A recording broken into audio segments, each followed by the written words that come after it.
Mirëmëngjes, mirëmëngjes. Jemi rikthyer në studio dhe ashtu siç e prezantuam, dëshira do kishte qenë për ta patur këtu në këndin tonë të pritjes, por edhe virtualisht. Këndi pritjes, në kuptimin që ne do hidhim topa e du ta priste, këndi pritjes. E ka bukur. Në këtë lidhje direkte, nga Greqia kemi Foto Strakoshën. Mirëmëngjes dhe mirë se erdhe. Mirëmëngjes Foto, mirëmëngjes. Mirëmëngjes. Je i vetmi futbollist shqiptar legjendar që sa më tepër kalon koha aq më i bukur bësh. Po, bra. Sa mi që nuk e thash unë kolegë. Ke marrë një hije Harrison Ford. Po, ishte në fakt pjesë i ta thoshte Fabi, po duke ditur që e ke zonjën xheloze tash për të. Jo.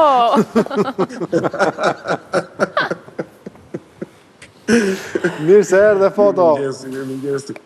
Faleminderit për komplimentet. Mirëmëngjes, mirë se ju gjej. Edhe kënaqësi të pi kafen e mëngjesit në shoqërinë tuaj. Sa mirë na vjen. Fantastike. Ata nisim bisedën duke shkuar shumë vite pas, në vitin 2012-2013. Jo, janë pak vite. Ne mund ta nisim që në vitet 80 ose 70 dhe në fund viteve 70, kur në Memaliaj, midis dy gurve, ishte një djalë i cili... Jo, mendoja, për të parë I cili mbronte portën virtuale. Jo, për të parë vetën tua ju dhe për të kuptuar kush ka mbetur i bukur. Okej, mirë, e zaurojmë këtë. Ke gjetur foton që kemi bërë ne të tre. Edhe për foton, kjo foto është surprizë. Foto u bën 13 vite. Foto si përpara atyre 13 vjetëve, ne të dy do të luajmë flokët në tjetën bojë që kemi pas. Kolegu pas ka qenë i sojt. Jo, unë kam lindur i tjërë. Kolegu pas ka qenë i thinjur gjithmonë. Je një mrekulli Foto, je mrekulli. Në qofë se ka në i portjerë që mua më ka entuziasmuar, janë disa, po ata që unë i kam bashkohor, unë po them vetëm 3, pastaj këto vendosim vend parë, është tjetë gjë, Perlat Musta, Ilir Luarasi, Foto Strakoshë. Do doja kështu si që the kështu tjetë edhe renditja. Jo varet, se renditja mund të nisim edhe nga i tretit. E nëse, do them dhe unë një portjerë. Unë e nisa nga mosha. Duke patur me gjithmonë se ka qenë edhe një nga arsyet që unë kam qenë shumë i apasionuar edhe me gjithmonë kur shikoja Perlatin sinqerisht u them që e kisha zili. Kështu që e vlerësoj që t'jeti pari. A ta shtojmë dhe 2, të bëjmë 5, të shtojmë dhe Jani Kaqin edhe Bujar Gogunjën, t'i bëjmë 5. Po tani shkove shumë vonë. Ja. Ka patur me gjithmonë me cilësitë e tyre. Për shembull Jani Kaqin unë e kam pëlqyer jashtëzakonisht për personalitetin që kishte në port, në fush, po dhe sidomos kishte një prioritet më të mirë, ndoshta edhe nga ne të gjithë, daljet nga porta Jani Kaqi. Ishte spektakolar Jani Kaqi në fakt, edhe në mënyrën se si priste topat e tjera ishte goxha spektakolar. Më shumë spektakolar ka qenë Perlati, ndërsa më rezultativ dhe më i saktë, sidomos në dalje, për mendimin tim ka qenë Jani Kaqi. Po gjithsesi janë për të kujtuar të gjithë se në atë periudhë ka patur goxha portierë të mirë. Edhe Gugunjën që sapo përmendet, kam mësuar që përkeqësisht. Po, është ndarë nga jeta, duhet të ketë. Është ndarë nga jeta. Do 1 vit ose 2 vite. Po, gjithsesi kanë qenë me gjithmonë portierë me aftësi shumë të mira. Mi gjithë letë këthejemi në ditët tona, me cilë skuadër luan Foto? Për të kthyer në ditët tona, me gjithë më buri në kujtesa me ato guret në Memaliaj. Zëre sikur kam qenë aty, se kështu kemi nisë gjithë. Është e vërtet, se që të arish diku mirë është të kthesh kokën mbrapa dhe të kujtosh se çfarë ke qenë, ku e ke bërë nismën për të arritur, nëse ke arritur sukses, se nuk është mirë të flasëm për veten time, po... Jo, sot jemi për veten tënde, sot fol pa teklif, jemi për ty sot. Ka dhe gjë, fati është gjë e rrallë, merr me mend sikur të ato 2 gurë mos t'ishe ti, po t'ishte Gon Llakaj dhe ti pastaj do na bëje estradë. Do na bëje për qeshur. Gon Llakaj në pjesën e tij, për mendimin tim ka arritur goxha më lart, po Goni ka qenë në aspektin e vetë nga më të mirët. Ne kemi patur gurët dhe topat me letër që kemi nisur për të arritur atje ku arritëm, se sinqerisht ishin vite të vështira, por dhe shumë të bukura. Sepse që t'i japësh vlera në jetë arritjes, duhet të kalosh nga momente të vështira. Kur i fiton letë, pastaj nuk kanë dhe vlera. Cili ishte momenti që ti, si një ri që ishe, që aspiroje the po, tani unë fillova, do më po bëj karrierën që dua. Pra, cili ka qenë viti, cili ka qenë personi që të ka të marrë, apo rrethanat në cilat ti fillove të luash në nivellet larta? Që është e vërteta, ke shumë të drejtë, kur e kam nisur për të luajtur, se atëre sporti në përgjithësi, po dhe sidomos futbolli, e nisnin që në mosha të vogla, sidomos ne kishim kampionatin e pionerëve, kampionatin e shkollave, dhe si gjithë fëmijët edhe unë e nisa me një ëndër, por atje që filloi të bëj më pasion akoma më i madh dhe për të besuar se mund të bëj profesionist për atë pozicion, ishte kur pas një kampionatit të rinjve dhe ajo u bë të shkollave u bë në Lezhë. Dhe atëre ishte sistemi që pas ndeshjeve gjuheshin në 5 penalti, për shkak se nëse do ishin me pikë të barabarta, duhet të merrnin për bazë golabarazhin. Dhe rastësia, mos kujtoni se ishte aftësia, rastësia aty më duket se kam pritur në 2 ndeshjet, nga 10 penalti më duket se kam pritur një 4-5 penalti, nuk jam i sigurt, po aty mora të ngacmimin, dëshirën dhe aprovimin e të gjithë çunave të ekipit. Bravo. Pra aty u bërë heroj momentit, edhe u njohur. Momenti ishte ai që të bën që të kuptosh se çfarë vlerash ka nëse bën diçka mirë. Po gjithsesi pastaj më mbrapa ishte kur në një moshë jo shumë të madhe, unë u bëra pjesë e ekipit të parë në, besoj kam qenë 17 vjeç, u bëra pjesë e ekipit të parë të Minatorit. Dhe atëre ishte Minatori me Maliajt akoma, jo me Minatori të Pelenës. Dhe aty pastaj filluan hapat për ta parë me më shumë prioritet dhe më shumë dëshirë dhe pasion për të parë se mund të ecë akoma më lart. Vështirësitë e periudhës asaj kohe kur ishte pjesa e përbërjes së keqe që thoshim atëherë, mua më dha fati që u fut Dinamo në kërkim, dhe kishin marrë informacione për mua dhe ishte ndoshta dhe fati i mirë që u mor Dinamo, sepse ndoshta dhe shumë ekipe të tjera që më kërkonin ishte vështirë për në atë kohë, për shkak të biografisë së keqe që kisha. Por Dinamo ishte dhe fati i madh që ishte ekipi që përfaqësonte atëre ministrinë e brendshme, kështu që ishte mundësia për të më rregulluar biografinë. Qartë. Po, ka bërë Dinamo këtë, ka pas bërë dhe me trajnerin, me Fatmir Frashërin në atë kohë. Ndërsa tani për ironit fatit ka Dinamo kështu, biografi të keqe, thonë, ekipi i ministrisë. Jo, mes tifozave kështu e ka pas. Ne që ishim në Tiranë, domethënë e konsideronim klubin e Kalecëve, me thënë drejtën. Por ka qenë klubi shkëlqyer gollë, ka dominuar ca vite. Ka pas një periudhë të jashtëzakonshme, sidomos kur ishte trajner Fatmir Frashëri me Abazin Sulmus, Nun Koven e plotë. Po ka qenë me gjithmonë Dinamo me lojtarë shumë të mirë dhe krijoi dhe kushtet të jashtëzakonshme të një klubi evropian. Unë i mbaj mend mirë, sidomos kur u bë klubi i ri me profesor Bejkush Birçen, trajner në atë periudhë.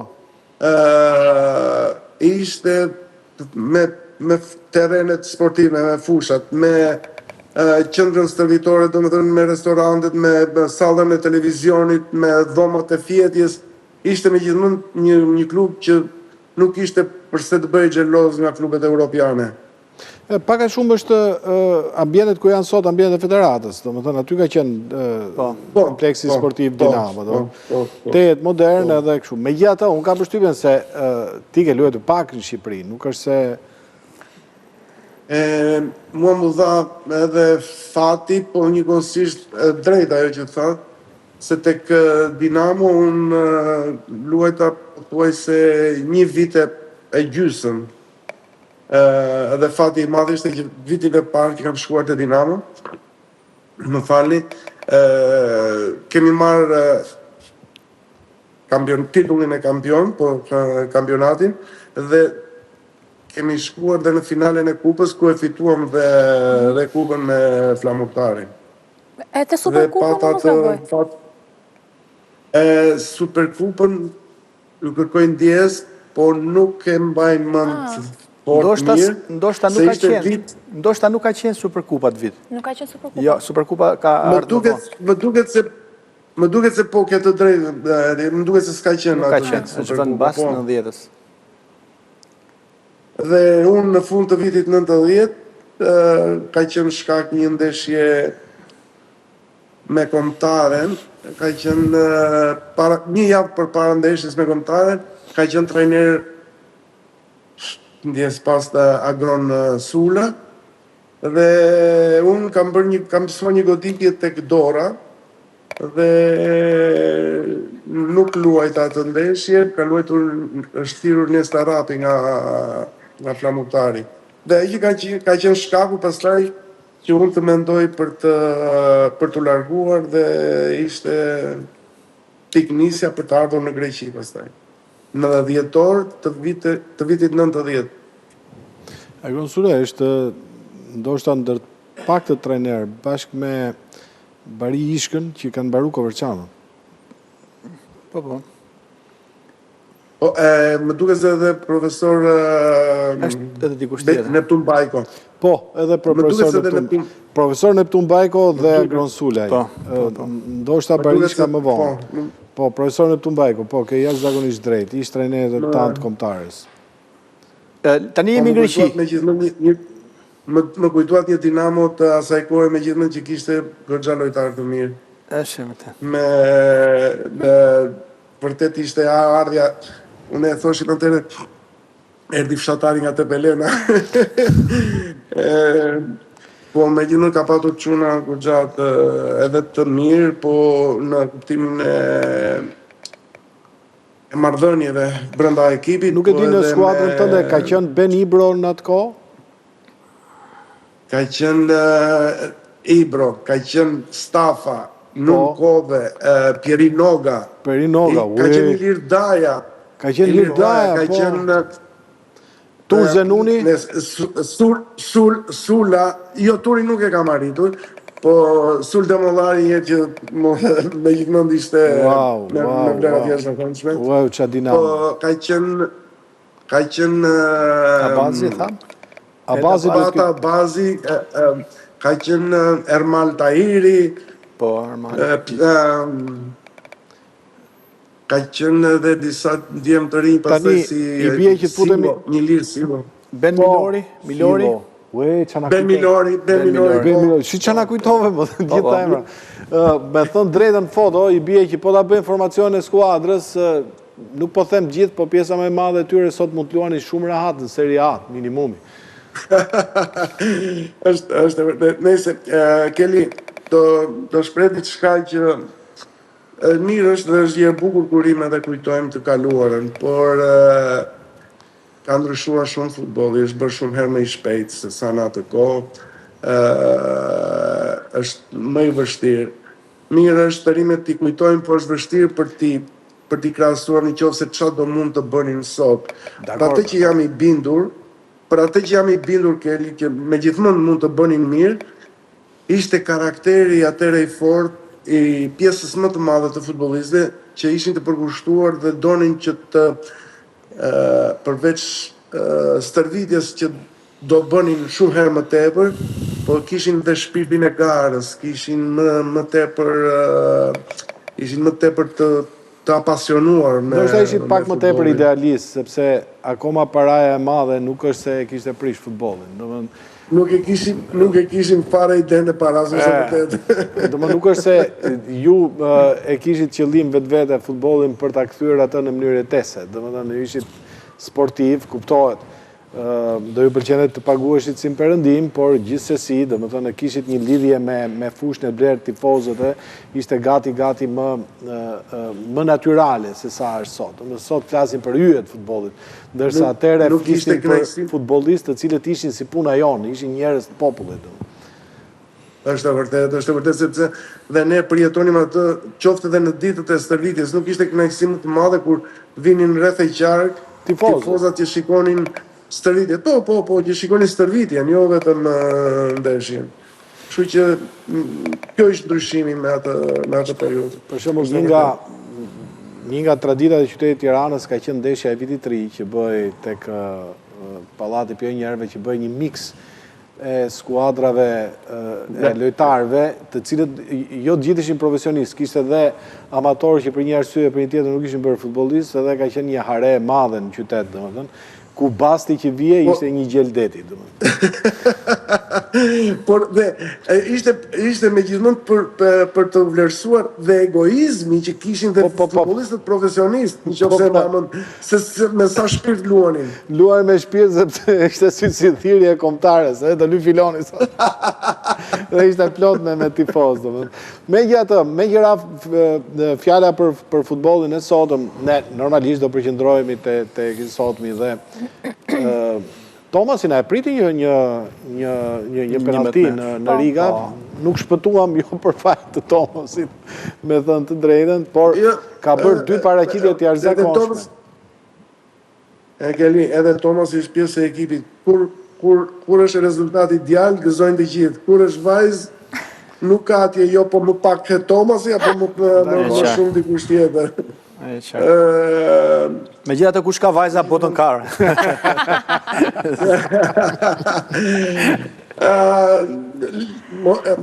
Megjithmonë tani do bëhet xheloze dhe gruaja, sepse në fillim të viteve të para të martesës i thosha, shiko se po nuk bëre djalë, nuk theve në shtëpi. Tani që po rritem, po si zbëra i gocë. Me gjë mund të kthejë nuset e djalit, të djemve. Penaltin, koleg, nuk e ka portieri apo e gjuan keq lojtari? Jo, janë disa situata, ja, të shpjegoj foto. Në foto? Nuk ka recetë për atë. Ka momente që mund të goditet shumë keq një penalti dhe portierit këtë marrë vendimin të këtë ikur më përpara në krahun e kundërt dhe të shënuar goli. Po ka dhe penalti që janë goditur shumë mirë dhe portieri ka marrë vendimin e saktë më përpara dhe është hedhur në krahun e dur dhe ka kapur penaltin. Ajo gjë që duhet të theksoj është se vërtet që penaltia është një përqindje lartë për të pësuar ose për të shënuar gol. Emocionet më tepër i ka futbollisti se sa portieri, se është e natyrshme dhe është e vetkuptueshme që është përqindja më e lartë për të shënuar gol. Kështu që, si thonë, nëse ka portieri bëhet hero, në thonjza, dhe e humbi lojtari, por për mendimin tim nuk ka të saktësuar që e goditi keq.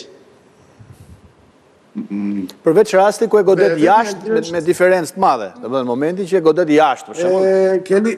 Keli një nga lojtarët më të mirë, dhe ti e di që i ka edhe pas kaq vitesh dhe nuk e ka harruar, e ka në kujtesën e tij. Baggio, Roberto Baggio. Ka më shembull më të madh se sa ai. Dhe ai tha një gjë foto, ti besoj e ke dëgjuar, që penaltin e humbet ai që e godet, ai që e gjuan e humbet penaltin. Jo ju që rrini në shtëpi, ju s'humni penalti. Tani është përgjegjësia.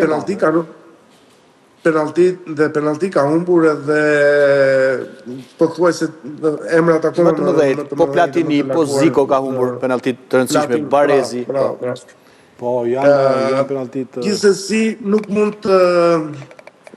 të ta gjykojmë me humbjen e një penaltie ose goditi keq, ose nuk ishte i... Këtë mund ta pranoj, ndoshta nuk ka qenë i qetë nga ana mendore, por gjithsesi edhe ata futbollistë kanë qenë të qetë. Themi për Ronaldo që është robot. Ronaldo është sportisti, futbollisti që ka humbur më shumë penalti në karrierë. Ronaldo, sepse ka gjuajtur dhe shumë. Po, ndoshta nuk ka humbur penalti decisive. Nuk ka humbur penalti decisive. Mund të ketë humbur penalti, për shembull kur luante me Juventus ka humbur vetëm një, edhe mos gaboj me Genova në diçka e tillë, domethënë, po jo në një penalti që dhe mos gaboj janë me Mesin aty 32-31, domethënë kanë një gjë. Janë gjëra që ndodhin. Më duket se na iku foto. E kemi. Jo, s'ka gjë. Foto është me vlerë shumë ajo që thatë, është si punë edhe e portierit. Kur bën gabim, se njerëz janë dhe portierët, kur bën nga një gabim dhe pëson një gol, kur ekipi është fitore 2-3-0, nuk mbahet mend. Ndërsa kur ha një gol i cili kushton, ai mbahet mend.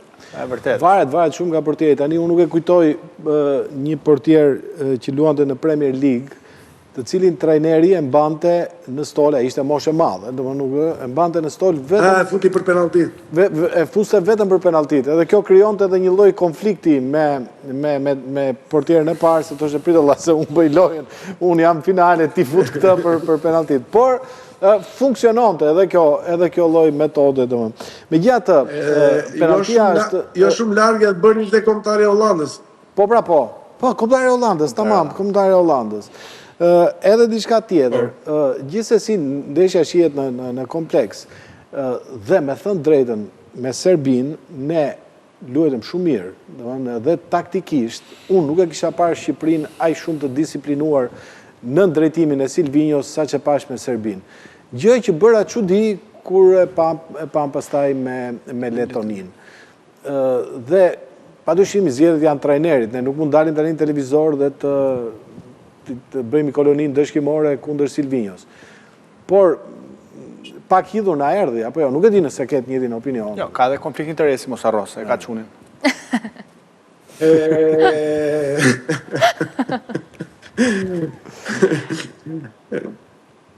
Është e vërtet, sinqerisht edhe mua më pëlqeu në të gjitha aspektet, se janë dy ndeshje megjithmonë të ndryshme, një ndeshje të cilën na dha shumë ndjenjë pozitive dhe një ndeshje që na dëshpëroi të gjithëve. Në ndeshjen me Serbin, pavarësisht se në çdo moment do kemi njerëz të cilët kur mbaron ndeshja e gjykon më ftohtë dhe mund të mendosh se çfarë mund të korrigjoja. Por mos harroni ndeshja me Serbin, pavarësisht se unë ndoshta është ajo që tha edhe që unë kam konflikt interesi, po përgjegjësia dhe stresi nëse do futemi te këpucët dhe te rrobat e futbollistëve, është 2 fishi dhe 10 fishi jon.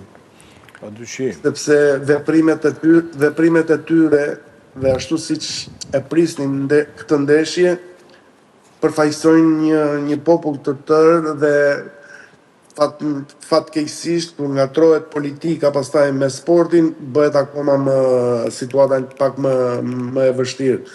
Kështu që për mendimin tim jam dakord me ty Kelly që qasja në ndeshjen me Serbin, qoftë nga ana taktike, qoftë nga ana e vendosjes, qoftë nga ana e emrave, qoftë nga ana e të përzgjedhurit që bëri trajneri, kam pothuajse të njëjtin mendim që ishte një ndeshje pozitive. Gjëja e kundërt pastaj te dëshpërimi ishte në ndeshjen e Litonin. Megjithmonë u dëshpëruam të gjithë, por historia na ka treguar pak që në ndeshjet në të cilat neve duhet të marrim rezultatin, atje jemi më pak, nuk jemi aq shumë kërkues, nuk e tejkalojmë pak veten, e mbajmë pak nuk e di nëse është frikë, nuk e di nëse është mos besim, sepse qofte dhe ajo mënyra e të qarkulluarit topit dhe pa u futur, pa vertikalizuar shpesh për të kërkuar dhe për të këmbgulur për të marrë rezultatin, të jep një ndjesi që Ne kishim posedim topi, kishim sulme, po ishin shterp, do më thënë ishte pa mundur. Ishin të ftohta, nuk ishin... Jam dakord. Ne patëm dhe një iluzion, sepse momenti pas penaltis u shënua goli, dhe ne thamë që pjesën e dytë do bëjmë minimum edhe një gol tjetër për të mbyllur ndeshjen, dhe ky gol s'erdhi. Jo, po se në fund pjesës parë ata barazuan, domethënë dhe Okej, pjesën e dytë goli barazimit ishte gol mediokër, domethënë në mënyrën se si mbrojtëm ne, domethënë jo se si bën ata gol. Unë do thosha që një ekip që unë jam goxha kam shpres me këtë lloj brezi, se ka me gjithmonë futbollistë që kanë kualitet.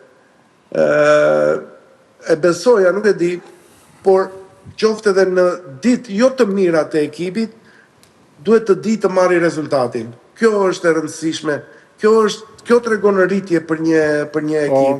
Dhe neve, unë do kujtoj diçka para një viti në Europian, kur po bëshin ndeshjet në Gjermani, u shpreha dhe thash që unë do e ndroja kualifikimin nga grupi që kishim Italinë, Kroatinë edhe Spanjën, unë do e ndroja kualifikimin për të ecur përpara me kualifikimin në botror. Edhe më thanë, ti e i çmendur? Përse do e ndroja? Se kualifikimi nga Europiani në botror tregon rritje të ekipit, do më thënë vë një bazë dhe e gjithmonë mos të rrim edhe të bëjmë të njëjtën gjë siç bëm kualifikimin e parë dhe pas 9 vjetësh të kualifikohemi prapë në Europian. Kjo nuk tregon rritje të futbollit në Shqipëri. Jo, botrori shumë i vështirë botrori. Shikoj Italia për shembull. Tani u bë Italia mund të jetë era e tretë. Tani u bë akoma më e vështirë keni. Po pra, se është mënyra se si është organizuar grupet e të gjitha. Foto gjithmonë të pyesin për foton dhe për Tomasin. Po Dimitri ç'a bën? Dimitri shikur zoti mirë është, po Dimitrin e kam pak debules në kuptimin që ajo që tham pak më përpara që varet nga karakteri i njeriu për të arritur dhe për të bërë sportist i mirë. Them se Dimitri kishte goxha talent shumë herë më të mirë se sa Tomi, por vetëm që nuk ishte atë shpirtin e garës dhe atë nuk këmbguli që të sakrifikonte për të bërë Na e ke thënë një karrierë në futboll. Përpara 13 vjetësh kur Dimitri bënte sulmosin dhe thonë ky është talent i lindur, ndërsa tjetri tha ka një disiplinë të jashtëzakonshme. Flen që në orën 8:30, nuk pi 1 gram alkool, nuk e tepron me dietat e tjera, stërvitet gjithë ditën e kështu me radhë. Por Dimitri ka përshtypjen që duhet të jetë shumë i lezetshëm. Po të njëjtat fjalë. Për këtë krenohet mamaja. Por foto, një portier është vetëm ai dhe porta, duhet ta themi ndryshe, je vetëm ti dhe disfata. A ke dashur ti që Tomasi të bëhet portier? Mos, asnjëherë në botë se kanë dashur. Dimitri si ja mbushe mendin që mos bëhet. Jo, Dimitri po sulmos. Nuk e imagjinoni dot se si është për një prind në momentin që kur e njeh atë pozicionin, sepse siç e thatë edhe pak më para, pozicioni i portierit është ai dhe rjeta, ai dhe dëshpërimi, ai dhe përgjegjësia. Gjithsesi nuk do doja që të paktën për veten time, okay, si thoshim edhe ne, i bie murit me kohë. Po kur shikon tek fëmia është shumë herë më emocionale, shumë herë më e dhimbshme. Por Tomi nuk më dëgjoi, nuk më pyeti, edhe nguli këmbë. Dhe sa mirë që s'ka dëgjuar, që s'ka pyetur. Për mua është kënaqësi ta shohësh Tomasin duke luajtur. Domethënë është me të vërtet shumë inteligjent, është është një kohë përpara, domethënë është a do ketë një shans të rikthehet në Itali ose të shkojë në një kampionat tjetër si ka planet apo s'duhet të flasim se i prishin punë. Faleminderit për këtë. Jo, sinqerisht, një nga arsyet që u kthye Tomi më tepër ishte sepse ka një lidhje të veçantë edhe me gruan time, me maman e tij, po ikur shumë i vogël dhe ishte një nga arsyet të cilët pas 12 vjetësh u kthye prapë afër familjes dhe afër shtëpisë. Tani, me kismet, qëllimi i tij është se te ky ekipi që erdhëm vitin e kaluar nuk u arrit dhe nuk u bë një vit ai që prisnim dhe ai që pretendonin, po shpresojmë këtë vit të jetë më i mirë. Tani nëse do ketë diçka më të mirë, Keli, edhe të dëshiroj. Patjetër. Ju jetoni kështu si gjithë familjet shqiptare me fëmijë, domethënë me trafik në banjo, gjëra. Kjo është ajo dhimbja për nënën më tepër, se ka një lidhje të jashtëzakonshme me fëmijët, por i kemi afër. Pothuajse Dimitrin e kemi ndryshojmë 2 kate, ndërsa Tomasi është diku 50 metra në tutje 100 metra. Ma mirë që keni larg shumë, kur mami gaton ndonjë gjë, domethënë mjafton një SMS. Jo, po të ketë mundësi gruaja edhe mëngjesin t'ja ketë gati dhe mëngjesin e vën gati. Po do të dum fort, je jashtëzakonshëm, je simbol jo vetëm i shpirtit sportiv, por mbi gjitha i qytetarisë. Edhe kot thoshin ata erdhi ky katunari nga Tepelena, qytetar si ty s'ka. Nuk ka vërtet. Dhe mbi gjitha, unë po të kisha bërë 10% asaj që ke bërë ti një, do ta mbaja kokën lart, domethënë ndërsa ti je shumë modest. Të përqafojmë shumë, bëj shumë të fala zonjës në radh parë dhe padyshim Tomasit edhe Dimitrit. Gjithë mirë, shumë faleminderit. Ju ka ardhur koha të bëni një dasëm në shtëpi, mos harroni këtë gjë. Mbas 13 vitesh do lidhemi përsëri se ku do jemi, mbas 13 vitesh. Pas 13 vitesh do flasim për fëmijët e fëmijëve që bëhen portier. Keli, më shkele në pikë të topët. Dasmën e di përse e dua të erdhi koha. Po të shikojmë të kemi ndonjë nipe, ndonjë mbes. E pra. Shumërim edhe për dasmat. Turojmë gjithë mira, mirupafshim. Faleminderit juve, Ditë të mbarë. Faleminderit, mirupafshim. Si ku koha kështu? Iku koha kështu e viteve të kolegut apo edhe koha e koha e emisionit. televizive, po koleg s'ke ndryshuar fare. S'kam ndryshuar fare siç kam qenë. Pas pak do të kemi një zonjë e cila do të vi nga Italia dhe është Jonida Prifti që në kategorinë e poezisë është në 500 e çmimeve strega. Wow. Edhe kjo nuk është gjë e lehtë. Mjafton të rish 500, nuk është e thënë ta fitosh. Ajo që ka mu shpi ka gjithë kohës që është për çmim shtriga. Koleg. Tete, mos na hap dhimbjet e përbashkëta. Koleg.